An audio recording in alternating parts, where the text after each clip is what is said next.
Hi, I'm Tim. Welcome to our channel and thanks for logging on. If you enjoy these videos, do me a favor and subscribe to our YouTube channel right here at Watchbox Reviews. I would really appreciate it and I promise to update daily. If you love this watch, you can see it and you can purchase it on our website, thewatchbox.com. Today we're discussing a Breitling after my own heart, reasonably sized, slim and versatile. This is the Breitling Galactic 41 automatic in stainless steel. Part of a family launched in 2010, the watch you see here measures 41 millimeters in diameter, not including the crown and shear guards. It's fairly slim at 14.3. That qualifies as a thin watch by Breitling standards, and lug-to-lug it's very reasonable, 49.3 millimeters. You're going to find that this is a watch you can wear on a wrist as small as about 14.5 centimeters circumference. The spacing between the lugs is a very standard 20 millimeters, and it would look great on a strap. It's on a pilot style bracelet. This is the bracelet that Breitling describes as pilot navitimer. Has 7 links, pilot has 5. That's how you can tell them apart. You can see that the sizing is done using screws, and there are big gaps on the underside, so this will never pinch skin, pull hair, or trap wrist heat. It's an ideal active lifestyle bracelet. The clasp is a simple polished interior,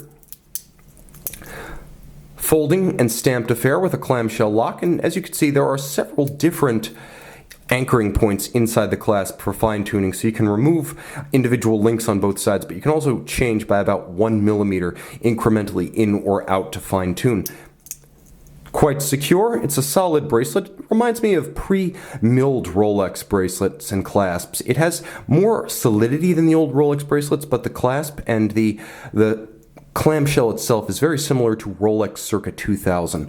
Now you can see the case is anything but. This is tank-like, and in fact when we pressure test these, we often have to use a incompressible case setting to judge their water resistance in a water tester, because most water testers simply compress and then decompress a case, and if they compress and decompress by the same amount, then they are water resistant, but these can't be compressed in the first place. That's how tough this case is. The detailing is, well, simple but strong, as it's not quite as sheer as a Rolex Super case, nor is it as squared off. The lines are actually quite handsome, and you can see that flame surfacing effect that you get on the likes of a Daytona, a Datejust, or a Day-Date. Also appreciate the fact that though it is high polish, it doesn't overpower quite like other Breitlings in high polish, because it's slim through the mid case.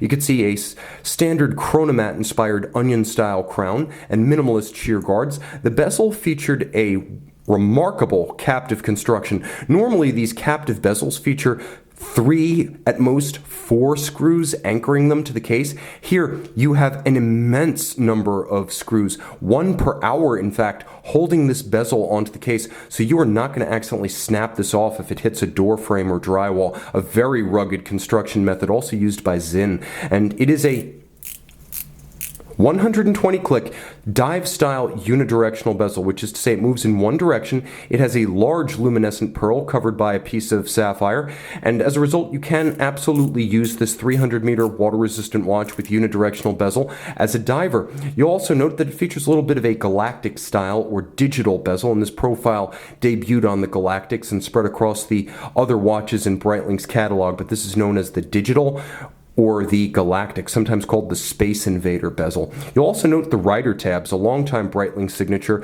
also borrowed from the Chronomat series. They allow you to more easily grip the bezel when your hands are wet, sweaty, or gloved. There's a chimney inboard. You can see this little metal ring inboard of the bezel between the bezel and the sapphire. That helps to prevent the bezel from being struck by any play that might develop if the bezel were hit hard in the course of use. So that little inner structure, that polished ring, is called the chimney.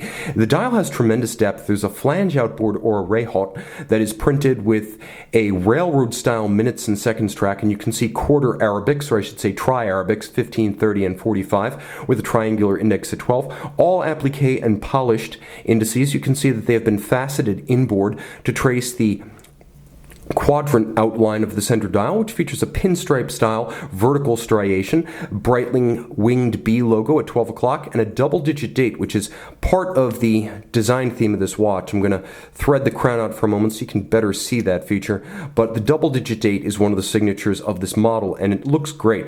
It's easy to read, and there's no need for a magnifier of any type to make it legible. The dial does feature a sunburst outboard of the inner quadrant, so it's a very dynamic look between the flange, the sunburst, the applique indices, the double date, the applique wings, and the quadrant with its pinstripes at center.